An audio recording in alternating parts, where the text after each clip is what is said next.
Let's talk about the sign Gemini. So, Gemini is the third sign of the zodiac, which is also the first air sign and the first mutable sign ruled by Mercury, the messenger of the zodiac. So, they have the power of authentic expression. Their words carry weight and impact. They are able to turn their inner thoughts into words that influences reality.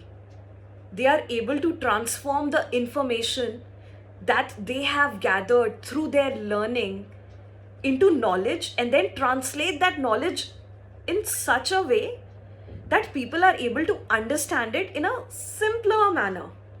So that is their power. They are the natural teachers of the zodiac. They are the natural communicators, the natural messengers. Now, whether they do it through creative writing, whether they do it through public speaking, through singing, through poetry, through stand up comedy, just any mode of communication and expression, because Gemini is the original third house, which is connected with expression, communication, intellect. It is connected with the local network, local tribe, local communities, their brothers, siblings, neighbors, local distance travel.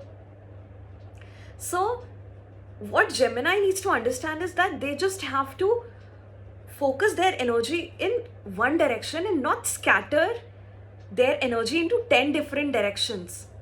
Because while mental stimulation helps them in going after and learning things, when they are overly mentally stimulated, then this overstimulation can lead to restlessness, anxiety, it can lead to insomnia. So that is what they need to avoid. Now, Gemini has that dual nature in them, which is yin and yang. It's not polar opposite, it is complementary in nature. So, when they are able to balance their dual nature, then their energy gets scattered less. And then they are able to focus more and use their power of words and information and knowledge and learning and skills for their own benefit and the good of the society. Because there is so much that a Gemini has to share with the world, and they need to share that because that's part of their purpose, sharing that knowledge on the right platforms, so that they need to discern. And it's connected with Vishuddh, the throat chakra, purification of thoughts into expression. So they need to purify their knowledge and then express it in that manner. That is